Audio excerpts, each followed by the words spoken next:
ઇનસ્પાઇટ of કે despite. દોસ્તો, પરીક્ષામાં મોટા ભાગે ઇનસ્પાઇટ ઓફ કે ડિસ્પાઇટની વાક્યરચના પૂછાતી નથી, તેમ છતાં ચાન્સ લઈ શકાય નહીં. સૌથી અઘરી લાગતી વાક્યરચના કોન્ટ્રાસ્ટ એટલે કે વિરોધાભાસના ટોપિકમાં તો એ છે ઇનસ્પાઇટ ઓફ ઓર ડિસ્પાઇટ. એટલા માટે કે આમાં થોડા સુધારા વધારે છે. સીધે સીધું એવું નથી કે બટ વચ્ચે હોય તો ધો આગળ મૂકી દેવાનો અથવા તો વિશેષણ શોધી કાઢો અને એને હાવેવર પછી તરત લખી નાખો, એવું નથી. થોડી માથાકૂટવાળી વાક્યરચના છે. જોઈએ ઇનસ્પાઇટ ઓફ કે ડિસ્પાઇટ. આમાં ખાસ આ શબ્દો યાદ રાખજો જેનો મતલબ તેમ છતાં પણ થશે. ઇનસ્પાઇટ ઓફ પછી ઓફ આપેલું છે પણ ડિસ્પાઇટ પછી ઓફ નથી આપેલું. આ યાદ રાખવા જેવી બાબત છે. ઇનસ્પાઇટ ઓફ કહેવાય જ્યારે ડિસ્પાઇટ પછી ઓફ નથી. બીજી વાત, ઇન સ્પાઇટ ઓફ, જો ઇન પછી સ્પેસ છે અને પછી સ્પાઇટ છે, જ્યારે ડિસ્પાઇટમાં એવું નથી, એ ભેગું છે. સારી આદતો હંમેશા પાડો જેથી અંગ્રેજી લખવા, વાંચવા અથવા તો સમજવામાં ખૂબ જ સરળતા રહે. ફાઇન. ઇનસ્પાઇટ ઓફ કે ડિસ્પાઇટ પછી તરત આવે નામ કે સર્વનામનું પોઝેસિવ રૂપ. બીજી રીતે કહીએ તો ઇનસ્પાઇટ ઓફ કે ડિસ્પાઇટ પછી તરત પોઝેસિવ પ્રોનાઉન આવે. ઘણાને એવું લાગતું હશે કે આ હવે ટેન્શનવાળું અઘરી વાતો ભદ્રમ જેવા શબ્દો ચાલુ કરી દીધા, પણ એવું નથી. પોઝેસિવ પ્રોનાઉન સમજીએ. આ શબ્દ પ્રોનાઉન પહેલું સમજીએ અને પ્રોનાઉન પહેલા નાઉન સમજીએ. NOUN. નાઉન એટલે નામ. રાધા, રમણ, મોહન, રેખા, બોય, ગર્લ, આ બધા જ નામ કહેવાય. કોઈ પણ વસ્તુ કે વ્યક્તિનું નામ એને ઇંગ્લિશમાં કહેવાય નાઉન. અને પ્રોનાઉન એટલે કે સર્વનામ. એવું નામ, એવો શબ્દ જે બધાના માટે વાપરી શકાય. માનો કે મારું નામ મયંક છે તો મયંક એ સ્પેસિફિક, એ ચોક્કસ નામ થયું. પણ જ્યારે હું બોલું છું તો બોલવા માટે હું મયંક એવું નથી બોલતો, પણ હું માત્ર એટલું જ બોલું છું. તો હું, જેને ઇંગ્લિશમાં આઈ કહેવાય. હવે તમે તમારી વાત કરતા હો તો પણ આઈ એટલે કે હુંનો ઉપયોગ કરી શકો. તો એટલા માટે આઈ છે. બોલનાર માટે હંમેશા આઈ વપરાય, એક વચન. અમે બધા સમૂહમાં બોલતા હોય તો વી વપરાય. સાંભળનાર હોય જેને બીજો પુરુષ કહેવાય એ હંમેશા યુ જ આવે. અને બે સિવાય ત્રાહી થર્ડ પાર્ટી હોય તો એક વચન માટે હી, શી, ઈટ અથવા કોઈ પણ નામ, રાધા, રમણ, મોહન, રેખા, અને બહુવચન હોય તો ધે વપરાય. આ સરળ ભાષામાં પહેલો પુરુષ, બીજો પુરુષ, ત્રીજો પુરુષ સમજી લો. બોલનાર અને સાંભળનાર. બોલનાર એટલે પહેલો પુરુષ, અને પુરુષે એનો મતલબ એવું નહીં કે રેખા હોય તો એને પહેલો પુરુષ એવું ના કહેવાય, એને પહેલી સ્ત્રી એવું કહેવાય, એવું ના હોય. પણ પહેલો પુરુષ એટલે બોલનાર, બીજો પુરુષ સાંભળનાર, અને ત્રીજો પુરુષ એટલે કે થર્ડ પાર્ટી બોલનાર અને સાંભળનાર સિવાય બારોબાર ત્રીજો વ્યક્તિ. Fine, okay. તો પ્રોનાઉન તો આઈ, વી, યુ, બહુવચનનું યુ, હી, શી, ઇટ અને ધે, આ બધા સર્વનામો છે. બરાબર છે. હવે પોઝેસિવ, આ શબ્દ જરા સમજી લઈએ. Possess, to possess, POSSESS. Possess. Possess એટલે માલિકી ધરાવવી. ફોર એક્ઝામ્પલ હું કહું કે આઈ હેવ અ પેન, તો હેવ અહીંયા પાસે હોવું, માલિકી. I own a pen, OWN. Own નહીં, હા, ઓન, OWN. તો જેના પરથી ઓનર શબ્દ આવ્યો, માલિક. અને ઓન એટલે માલિકી ધરાવવી, જેને ટુ પોઝેસ કહેવાય. પોઝેસિવ એટલે માલિકીનું. માનો કે મયંક નામ છે તો મયંકનું એવું લખવું હોય તો એપોસ્ટ્રોફી S લખીએ ને, મયંક્સ. પણ આઈ હોય તો આઈ જેવું ના લખાય. આઈ એટલે હું. આઈનું પોઝેસિવ ફોર્મ એટલે આઈનું હું, એનું માલિકીનું રૂપ બતાવવું હોય તો ગુજરાતીમાં કહેવાશે મારું, અને ઇંગ્લિશમાં આઈનું કહેવાશે માય. તો આ માય થયું પોઝેસિવ પ્રોનાઉન. એટલે મેં જો અહીંયા કૌંસમાં લખ્યું છે કે નામ કે સર્વનામનું પોઝેસિવ રૂપ એટલે કે માલિકીપણાનું વિભક્તિ રૂપ, જેમ કે માય, અવર, આના પછી યુનું થાય યોર, હીનું થાય હિઝ, શીનું થાય હર, અને દેનું થાય દેર, THEIR. જો THERE એને કહેવાય ધેર, અને THEIR એને કહેવાય દેર. આમ આઈ ઉચ્ચારમાં મહેસૂસ થવો જોઈએ. આપણે બોલીને પછી કહીએ કે that bat for example they are students, એ વિદ્યાર્થીઓ, those are their notebooks, those are their notebooks. તો their THEIR, there are students અને their notebooks, બંનેનો ઉચ્ચાર પ્રોનન્સિએશન જરા સમજી લો. ફાઇન. તો માય, અવર, યોર, હીઝ, હર અને ધેર આ થયા માલિકીપણાના વિભક્તિ રૂપો. ત્યાર પછી નામ કે કૃદંત. નામ કૃદંત એટલે આઈએનજી વાળું ક્રિયાપદ, અન્ય શબ્દો અને વિરોધાભાસી પરિણામ વાળું બીજું વાક્ય. માથા ઉપરથી ગયું, બરાબર છે. તો ઉદાહરણના સંદર્ભમાં વાક્ય રચના સમજીએ જેથી ખબર પડે. ઓકે, વાક્ય આપણું છે though he was weak he could run very fast. Weak એટલે નબળો, એ નબળો હોવા છતાં ઝડપથી દોડી શક્યો. ફાઇન. મૂળ ક્રિયા છે આમાં હી વોઝ વીક, બરાબર છે. ફાઇન. તો આપણે પહેલું ઇનસ્પાઇટ ઓફ કે ડિસ્પાઇટ લખીએ. ત્યાર પછી શું લખવાનું છે? વાક્ય રચના જુઓ. નામ કે સર્વનામનું પોઝેસિવ રૂપ. આમાં નામ છે હી. હવે હીનું માલિકીપણાનું વિભક્તિ રૂપ. મયંક છે તો ચોક્કસ નામ હોય, સ્પેસિફિક નામ, તો એમાં પાછળ એપોસ્ટ્રોફી એસ જ લગાડવાનો, એટલે મયંક. તો મયંકનું તો મયંક્સ થશે. પણ હી છે તો તેનું, એના માટે અંગ્રેજી માલિકીપણાનો શબ્દ આવશે હીઝ. તો ઇનસ્પાઇટ ઓફ કે ડિસ્પાઇટ પછી લખ્યું હીઝ. અને આ જે વિશેષણ છે વીક, એનું નામ થાય વીકનેસ. અથવા તો આવી ના ખબર પડતી, કારણ કે પછી વિદ્યાર્થીઓ શું કરશે કે બધામાં પાછળ નેસ લગાડી દેશે. ક્લેવર તો ક્લેવરનેસ, વીક તો વીકનેસ, ઇન્ટેલિજન્ટ તો ઇન્ટેલિજન્ટનેસ. એવું ના થાય.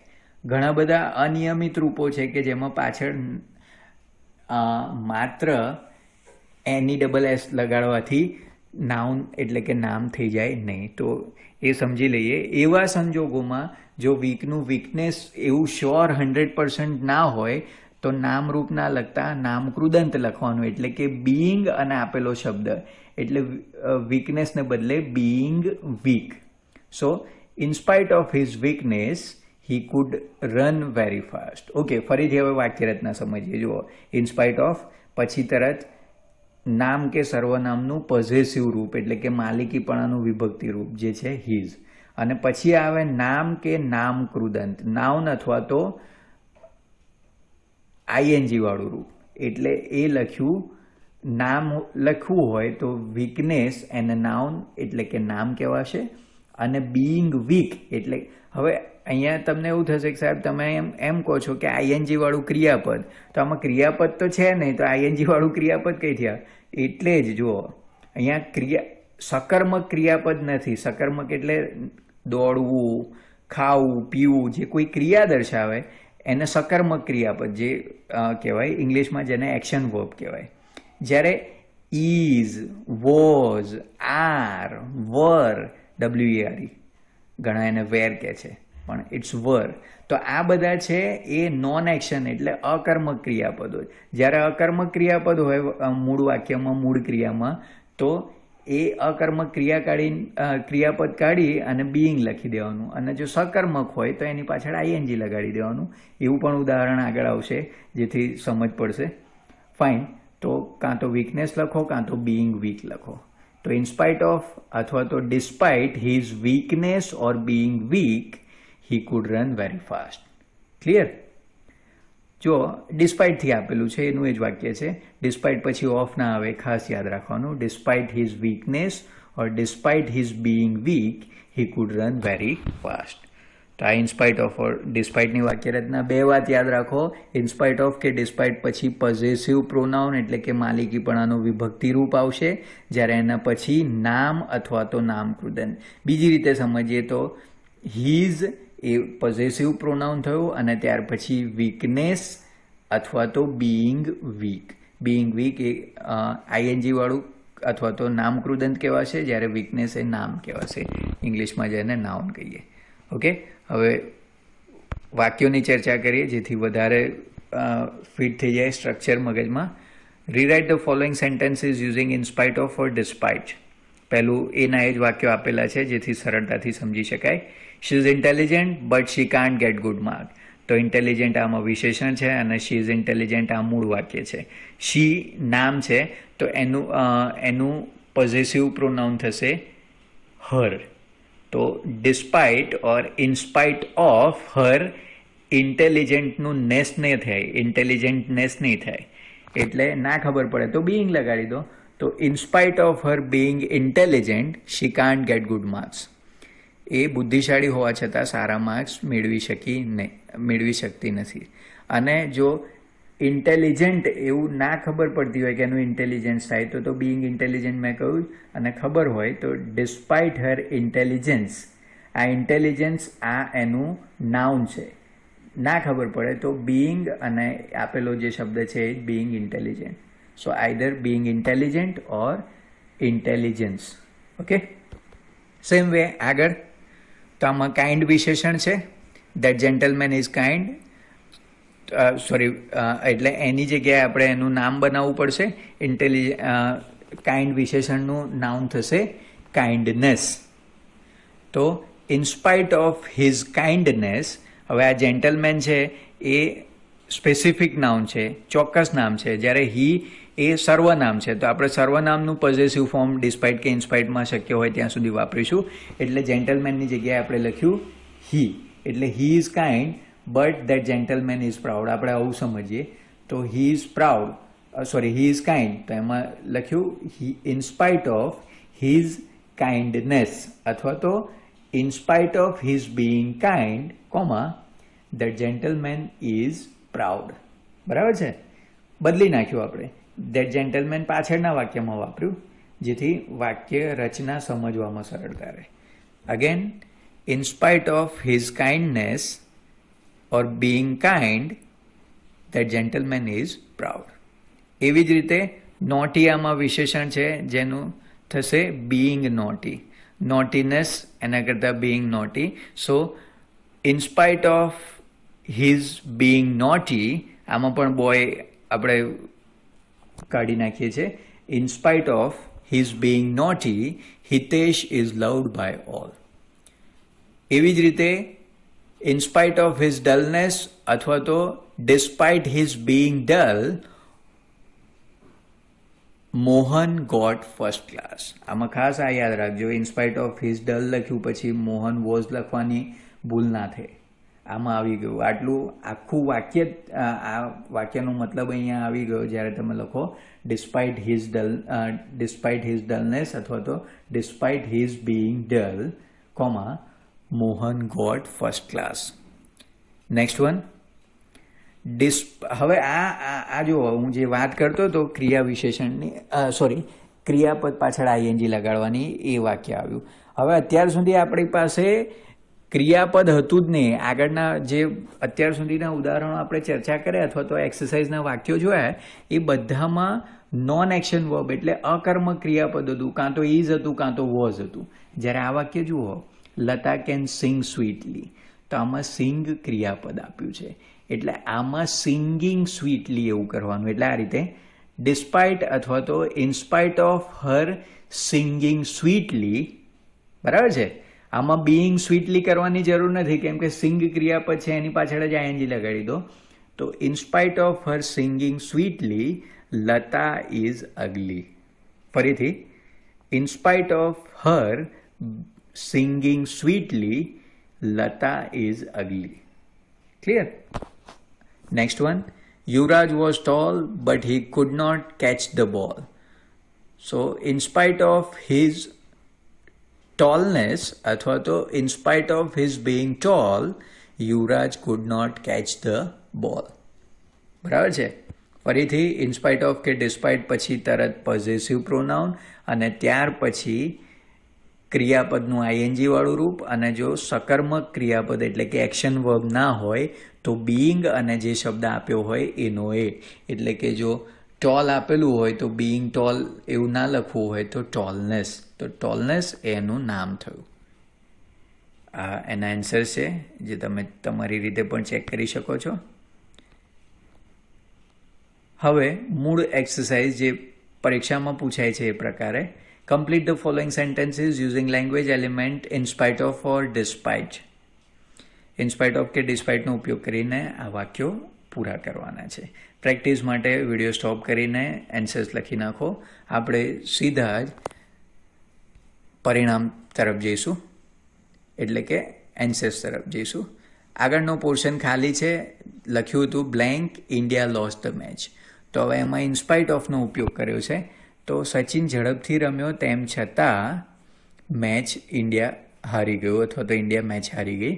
તો એટલે લખ્યું છે ઇનસ્પાઇટ ઓફ સચિન્સ. જો અહીંયા હવે તમને એમ થાય કે તમે અત્યાર સુધી આગળ સર્વનામોના માલિકીપણાના શબ્દો એટલે કે હીઝ, માય, યોર એવું વાપરતા, અહીંયા સચિન્સ કેમ વાપર્યું? કેમ કે આગળના વાક્યો ફરીથી તમે જોશો તો બંનેમાં કરતા એક જ હતો.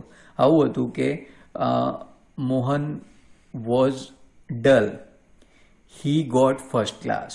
મોહન ડલ હતો તેમ છતાં ફર્સ્ટ ક્લાસ લઈ આવ્યો. તો પહેલા વાક્યમાં મોહન કરતા છે એટલે મોહન વોઝ ડલ, અને હી ગોટ ફર્સ્ટ ક્લાસ, તો હી પણ મોહન માટે વપરાયું. જ્યારે અહીંયા જુઓ બે અલગ અલગ વાક્યો છે. પહેલું છે સચિન પ્લેડ ફાસ્ટ, તો એમાં કરતા છે સચિન, અને બીજામાં ઇન્ડિયા કરતા છે.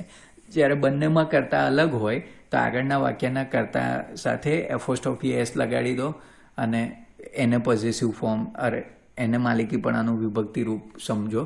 તો એટલે લખ્યું અહીંયા હીઝ ના આવે ને, હીઝ તો કોણ એ ચોક્કસ ના થયું, એટલે હીઝની જગ્યાએ આપણે સચિન્સ લખ્યું, અથવા તો કોહલીઝ. હા, તમે રમતા હોય તો એવું લખી શકાય કે in spite of my playing fast, અથવા તો in spite of my scoring century India lost the match. બરાબર છે, ફાઇન. તો આમાં બંને આવી ગયું. પાછળ પણ જુઓ, આમાં બીઈંગ પ્લે એવું નથી કર્યું, કેમ કે પ્લે મૂળ એક એક્શન વર્બ સકર્મક ક્રિયાપદ છે, એટલે લખ્યું in spite of Sachin's playing fast. Fine. India lost the match. એ જ રીતે બીજામાં પણ રનનું રનિંગ કર્યું છે, બીઈંગ નથી લખ્યું. તો આ જરા સમજવા જેવી વસ્તુ છે, કેમ કે વાક્યરચનામાં મુખ્ય પાસું જ આ છે. તો લખ્યું ઇનસ્પાઇટ ઓફ અથવા તો despite caps running fast the ball cross the boundary line. આમાં પણ બંને વાક્યના કરતા અલગ છે. પહેલામાં કરતા કેફ છે અને બીજામાં ધ બોલ છે, એટલે કેફની પાછળ એપોસ્ટ્રોફી એસ લગાડ્યો. ઇનસ્પાઇટ ઓફ હિઝ બી, હવે અભિષેકવાળા વાક્યમાં એક જ કરતા છે, તો આમાં હિઝ આવ્યું ને પાછું. આમાં અભિષેક્સ એવું લખ્યું ને, અહીંયા અભિષેક પાછળ એપોસ્ટ્રોફી એસ ના લગાડ્યો, પણ એનું જે સર્વનામ હી હતું એનું જ માલિકીપણાનું રૂપ હિઝ બનાવી દીધું. In spite of his being young, Abhishek knows good manners. એ જ રીતે despite or in spite of his poverty, અને હિઝ પોવર્ટી ના લખવું હોય તો બીઇંગ પુઅર. બેમાંથી હિઝ પોવર્ટી અથવા તો હિઝ બીઇંગ પુઅર. એ જ રીતે પછીના વાક્યમાં બીઇંગ રીચ અથવા તો રિચનેસ, આગળ હિઝ લગાડો. એક આ જરા હાર્ડવર્કવાળા વાક્યમાં વિદ્યાર્થીઓને ઘણી વખત મૂંઝવણ એટલે કે કન્ફ્યુઝન થતું હોય છે. તો જુઓ, in spite of his working hard, work ક્રિયાપદ છે તો એની પાછળ સીધું આઈએનજી કરી દીધું. તો in spite of his working hard, અથવા તો નામ તરીકે રાખવું હોય તો હાર્ડવર્ક આખું એક નામ છે, બરાબર છે, કમ્બાઇન્ડ નાઉન છે એકચ્યુઅલી. ફાઇન. તો in spite of his working hard or in spite of his hard work, Chinubhai could not earn much. Fine. Working hard. તો આ being અને ક્રિયાપદ પાછળના આઈએનજી નો ભેદ શું? તો કે is, am, was, આવા જો ક્રિયાપદ, આવા અકર્મક એટલે નોન એક્શન વર્બ આપેલા હોય તો જ being આવશે. જો એક્શન વર્બ આપેલું હોય તો પાછળ એની સાથે જ આઈએનજી લાગી જશે. પછીનું વાક્ય છે despite her laziness or despite her being lazy, Rekha succeeded with flying colors. તો her laziness અથવા તો being lazy. લેઝીનેસના સ્પેલિંગમાં ખાસ તકેદારી રાખો. લેઝીનો સ્પેલિંગ થશે LAZY, પણ લેઝીનેસ થઈ જાય તો વાયનો આઈ થઈને એની ડબલ એસ લાગશે, એટલે લેઝીનેસનો સ્પેલિંગ છે LAZINES, ડિસ્પાઇટ હર લેઝીનેસ. ફાઇન. પછીનું વાક્ય હિઝ બીઇંગ ડલ અથવા તો ડલનેસ. હિઝ ડલનેસ અથવા હિઝ બીઇંગ ડલ. જ્યારે ઓલ્ડ છે તો આનું ઓલ્ડનેસ એવું ના થાય, એટલે લખ્યું despite her being old, he is strong and healthy. અને છેલ્લું વાક્ય, in spite her looking ugly, Lata can sing sweetly. In spite of her, લતાની જગ્યાએ હર, શી સર્વનામ વાપર્યું ને, અને લુક્સ હતું તો એમાં સીધું આઈએનજી કરી દઉં, લુકિંગ અગલી. અથવા તો આવું પણ થાય, ઇન્સ્પાઇટ ઓફ હર અગલીનેસ, તો એમાં લુક્સ કાઢી નાખવું પડે, બરાબર, તો અગલીનેસ થઈ શકે. એ જ રીતે છેલ્લું માત્ર સમજ માટે, આમાં કોઈ રોકેટ સાયન્સ નથી એટલે જ આને મેં જાણી જોઈને છેલ્લું રાખ્યું છે. બટની જગ્યાએ બટ જેવો જ મતલબ લેકિન કિંતુ પરંતુ એ યટ અને સ્ટીલનો પણ થાય, જે બટની જગ્યાએ વાપરી શકાય. એટલે આવું આ ઉદાહરણ છે કે Maya worked hard but she could not succeed. ફરીથી સક્સીડનો સ્પેલિંગ જરા ધ્યાન રાખો. બટની જગ્યાએ સ્ટીલ કે યટ પણ વપરાય, એટલે Maya worked hard still she could not succeed. અને સ્ટીલની જગ્યાએ યટ પણ વાપરી શકાય, Maya worked hard yet she could not succeed. બરાબર છે? તો બટની જગ્યાએ સ્ટીલ કે યટ પણ વાપરી શકાય. સો આપણે કેટલા બધા લેંગ્વેજ એલિમેન્ટ્સ કોન્ટ્રાસ્ટ માટેના ઓળખના શબ્દો કેટલા બધા શીખ્યા. પહેલું પુલ એટલે કે પહેલો સમૂહ હતો જેમાં 4 હતા, ધો, ઓલ્ધો, ઇવન ધો, ઇવન ઇફ, 4. આના પછી તરત કરતા આવે. અને ધો વાક્ય, ધો કેવા વાક્યમાં આવે તો કે મૂળ ક્રિયામાં, મેઇન ક્લોઝ પહેલાં જ આવે. ફાઇન. પછી આવ્યું હાવેવર. હાવેવર પછી તરત વિશેષણ આવે અથવા ક્રિયા વિશેષણ આવે, પછી કરતા પછી ક્રિયાપદ આવે. જ્યારે એઝ પહેલાં વિશેષણ કે ક્રિયા વિશેષણ આવે. ત્યાર પછી શીખ્યા ઇન્સ્પાઇટ ઓફ કે ડિસ્પાઇટ, જરા ચેલેન્જિંગ અથવા તો અળવિતરી વાક્ય રચના એવું કહી શકાય. ઇન્સ્પાઇટ ઓફ કે ડિસ્પાઇટ પછી પોઝેસિવ પ્રોનાઉન એટલે કે માલિકીપણાનું વિભક્તિ રૂપ. સાદી ભાષામાં કહીએ તો માય, યોર, અવર અથવા તો એપોસ્ટ્રોફી એસ જો કોઈ ચોક્કસ નામ હોય તો. ત્યાર પછી નામરૂપ એટલે કે ડલ હોય તો એનું ડલનેસ થાય, અને એવું ડલનેસ થાય એવી ના એક્ઝેક્ટ ખબર પડતી હોય અથવા તો ખબર પડતી હોય પણ સ્પેલિંગમાં લોચા હોય તો લખી નાખો બીઈંગ ડલ. અને જો કોઈ સકર્મક ક્રિયાપદ હોય તો બીઈંગનો ઉપયોગ ના કરતા ક્રિયાપદ પાછળ આઈએનજી લગાડો. અને યટ સ્ટીલની વાક્ય રચના એ તો બટ જેવી છે, બટની જગ્યાએ યટ કે સ્ટીલ મૂકી દો, બસ એ જ. તો અહીંયા કેટલાક વાક્યોની પ્રેક્ટિસ આપેલી છે. Complete the following sentences using language function showing contrast. એટલે આપણે આગળ જે ચર્ચા કરી એમાંનું કોઈ પણ લેંગ્વેજ એલિમેન્ટ તમે વાપરી શકો. એટલે કે આ વાક્યો ધો, ઓલ્ધો, ઇવન ધો, ઇવન ઇફ અથવા હાવેવર, એઝ, ઇન્સ્પાઇટ ઓફ કે ડિસ્પાઇટ, યટ, બટ, સ્ટીલ, જે પણ સેટ થતું હોય વાક્યમાં એનાથી તમે જોડી શકો. જો પહેલું તો સરળતા માટે ધો આપેલું જ છે, પણ ધો વાક્ય રચના સમજીએ તો ધો વાળું વાક્ય મૂળ ક્રિયા દર્શાવતું હોય, એટલે એના પછીનું વાક્ય વિરોધાભાસી પરિણામવાળું જ હોય. એટલે તમારે માત્ર આટલું જ યાદ રાખવાનું કે પાછળનો જે જવાબ એટલે કે તમારે જે પોર્શન સેટ કરવાનો છે, લખવાનો છે, એ વિરોધાભાસી પરિણામવાળો હોય. સીધા આપણે એન્સર્સ તરફ જઈએ. પ્રેક્ટિસ માટે વિડીયો સ્ટોપ કરીને એન્સર્સ લખી શકો, પછી પ્લે કરીને એને તમે ટેલી પણ કરી શકો. એન્સર્સ જોઈએ આપણે. ઓકે, પહેલો છે though there is no more lockdown, people avoid wandering around unnecessarily. હવે લોકડાઉન નથી, લોકડાઉન ના હોવા છતાં વોન્ડરિંગ એટલે આમ તેમ રખડવું. લોકો ખાસ પહેલાંની જેમ બહાર ફરવા નીકળી પડતા નથી. લોકડાઉન ના હોવા છતાં લોકો બહાર નીકળી પડતા નથી. તો though there is no more lockdown, people avoid wandering around unnecessarily. એ જ રીતે though Kohli did not score well, કોહલીએ સારા રન ના કર્યા, સારો સ્કોર ના ખડો કર્યો, તેમ છતાં ભારત મેચ જીતી ગયું. બીજી એક ખાસ વાત આમાં કાળ સમજી લો. આપણે ઉપરનું પહેલું વાક્ય there is no more lockdown, is વર્તમાન કાળ હતો એટલે પાછળ અવોઇડ લખ્યું આપણે, એ પણ વર્તમાન કાળમાં. જ્યારે બીજું વાક્ય though Kohli did not score, did ભૂતકાળ છે તો અહીંયા આપણે વોન લખ્યું, ભૂતકાળ. સેમ વે ત્રીજું ગોટ ભૂતકાળ છે તો પાછળ પણ ભૂતકાળ. though she got good result, she could not get admission in MBBS. તો જો આ ધો વાળું વાક્ય આગળ આપણે સેટ કર્યું, પાછળનું આપેલું હતું, though she got good result she could not get admission in MBBS. સારું પરિણામ મેળવ્યું તેમ છતાં MBBSમાં પ્રવેશ મેળવી શકી નહીં. કાર્ડ ગોટ અને એટલે પાછળ food. Though you have face mask and sanitizer, you cannot defeat COVID-19 100%. તમારી પાસે ફેસ માસ્ક અને સેનિટાઈઝર હોય એનો મતલબ એવો નથી કે તમે કોરોના વાયરસને એટલે કે COVID-19ને 100% હરાવી શકો.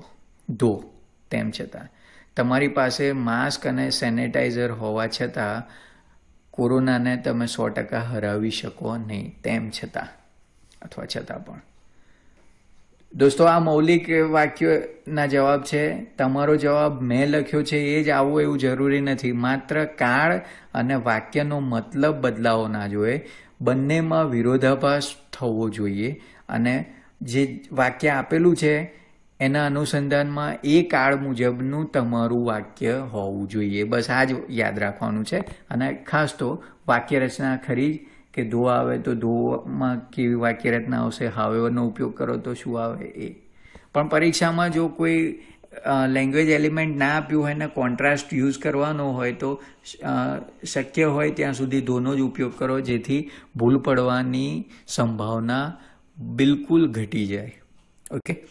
Raju Rastogi is a mediocre performer, but he gets a very good job. Good નથી લખાયું અહીંયા. મીડિયોકર એટલે સામાન્ય, મધ્યમ જેને કહીએ ને. તો રાજુ રસ્તોગી એ મધ્યમ પ્રકારનો પરફોર્મર હતો, તેમ છતાં એને સારી નોકરી મળી ગઈ. સોનમ વાંગચુક, 3 Idiot ફેમ, ફુંગસુક વાંગડુ એ હકીકતમાં સોનમ વાંગચુક નામનો વ્યક્તિ છે જે લદ્દાખમાં રહે છે અને હવે સદભાગ્યે આ છેલ્લી ચૂંટણીમાં એ ચૂંટાઈ આવીને સાંસદ પણ બનેલા છે સોનમ વાંગચુક. તો એમની પાસે ઘણી બધી પેટન્ટ એમના નામ પર રજિસ્ટર્ડ છે અને he is really a great innovator. એક ઉમદા સંશોધકકાર પણ છે અને એમને શિક્ષણમાં ખાસ રસ છે. ફાઇન, મૂળ વાત પર આવીએ. Sonam Wangchuk invented a lot of things but he had not been promoted yet. Sonam વાંગચુકે ઘણી બધી વસ્તુઓ ઇન્વેન્ટ કરી, નવી વસ્તુઓ શોધી, તેમ છતાં એમને જોઈએ એટલી પ્રસિદ્ધિ મળી નથી યેટ. બરાબર છે. હવે અહીંયા બટ અને યેટ બંને આપ્યું છે. હવે આ યેટ એ હેડ પૂર્ણ ભૂતકાળનું યેટ છે અને યેટ બટ સ્ટીલનું યેટ સમજવાનો ભૂલ ના કરી લેતો. તો અહીંયા બટ આપેલું છે જુઓ, બરાબર છે. તો આ જસ્ટ સમજવા માટે કે બટ અને યેટ ભેગા તમને એવું થશે કે યેટ એ પણ સંયોજક કેમનું વાપર્યું બટ, પણ આ યેટ એ કાળ ઓળખના શબ્દ તરીકે પૂર્ણ ભૂતકાળ માટે યેટ આપેલું છે. ઓકે. અથવા તો સહુલિયત માટે આને કાઢી નાખો તો પણ ચાલે કે Sonam Wangchuk invented a lot of things but he had not been promoted. એ રીતે. She is very dull yet her name is Saraswati. એ ડફોડ છે તેમ છતાં એનું નામ સરસ્વતી છે. Popatlal is very rich still he is a miser. Popatlal પૈસાદાર છે પણ બહુ કંજૂસ છે. માઇઝર, કંજૂસ. એકચ્યુઅલી માઇઝર એટલે કંજૂસ ના કહેવાય પણ કરકસરિયું કહેવાય. It's a positive term. Talented as Aishwarya is, she doesn't get good movies to justify it. Aishwarya એ પ્રતિભાશાળી છે પણ એને પ્રતિભાશાળી સાબિત કરે એવા મૂવીઝ, એવી ફિલ્મ મળતી નથી. Intelligent as Keyuri is, she couldn't solve the puzzle. કેયુરી બુદ્ધિશાળી હોવા છતાં કોયડો ઉકેલી શકી નહીં. 11મો, in spite of losing her left leg, Arunima didn't give up. To give up એટલે છોડી દેવું. ડાબો પગ ગુમાવ્યા છતાં અરુણિમા એ છોડી દીધું નહીં. આની જગ્યાએ ધો પણ વાપરી શકાય. ધો Arunima lost her left leg, she didn't give up. સમજ માટે, પણ મેં અહીંયા શક્ય હોય ત્યાં સુધી બધા લેંગ્વેજ એલિમેન્ટ લેવાનો પ્રયત્ન કર્યો છે, જેથી વાક્ય રચનાઓ તમારા મગજમાં ફિટ થાય. તમે આવું પણ કરી શકો, આના જવાબો ઇનસ્પાઇટ ઓફ આપ્યો હોય તો એની જગ્યાએ ધો અથવા તો હાવેવર, એઝ એનો ઉપયોગ કરીને પણ બનાવી શકો વાક્યો. In spite of his cleverness, Flimbow was arrested. હોશિયાર હોવા છતાં ફ્લિમ્બાઉ પકડાઈ ગયો. Despite the police's coming fast, the thieves escaped. જો આમાં પોલીસ અને થીવ્સ બંને વાક્યના કરતા જુદા છે, એટલે પોલીસ પાછળ એફોસ્ટ્રોફી લગાડ્યો, અને અહીંયા સકર્મક ક્રિયાપદ કમ ઉપયોગમાં લીધું છે, એટલે કમિંગ કર્યું, અહીંયા બીઇંગ ફાસ્ટ નથી કર્યું. એવું ને એવું એના પછીનું વાક્ય, despite Simran's running fast, she missed the train. Simran ઝડપથી દોડી પણ ટ્રેન ચૂકી ગઈ. આમાં બટ પણ વાપરી શકાય ને, કે Simran ran fast but she missed the train, અથવા તો though Simran ran fast she missed the train. હવે હાવેવર વાપર્યું છે. However tired Kokilaben was, she continued her work. અથવા તો though Kokilaben was tired, she continued her work. અને છેલ્લું, however hard Chatur tried, he didn't crack NIIT or NEET. આની જગ્યાએ though Chatur tried hard, though Chatur tried hard, he didn't crack NEET, અથવા તો ચતુર tried hard but he didn't crack NEET. આ didn't ના બોલાય, આનો ઉચ્ચાર જરા અલગ છે, આને કહેવાય ડિન્ટ. આપણે એવું કહીએ કે he didn't know the matter, but that's actually wrong pronunciation. You should say he didn't know the matter. Didn't nahi, he didn't. Okay, so friends, here our topic comes to an end. દોસ્તો, આવા નવા રસપ્રદ video જોવા માટે channel સાથે જોડાયેલા રહો. બીજી એક વાત, નીચે ડિસ્ક્રિપ્શન બોક્સમાં આ જ લેંગ્વેજ ફંક્શન એટલે કે એક્સપ્રેસિંગ કોન્ટ્રાસ્ટ નું ગૂગલ ફોર્મ પરની લિંક પણ મોજૂદ છે, જેના પર ક્લિક કરી અને વિદ્યાર્થી મિત્રો જાતે તમે પ્રેક્ટિસ કરી શકો અને એના આન્સર્સ પણ મેળવી શકો. તો અહીં આજનો વિડીયો પૂરો કરીએ છીએ. નવા વિડીયો મેળવવા માટે ચેનલ સાથે જોડાયેલા રહો, ચેનલને સબસ્ક્રાઈબ કરો. ત્યાં સુધી ઘરમાં રહો, સલામત રહો. આવજો.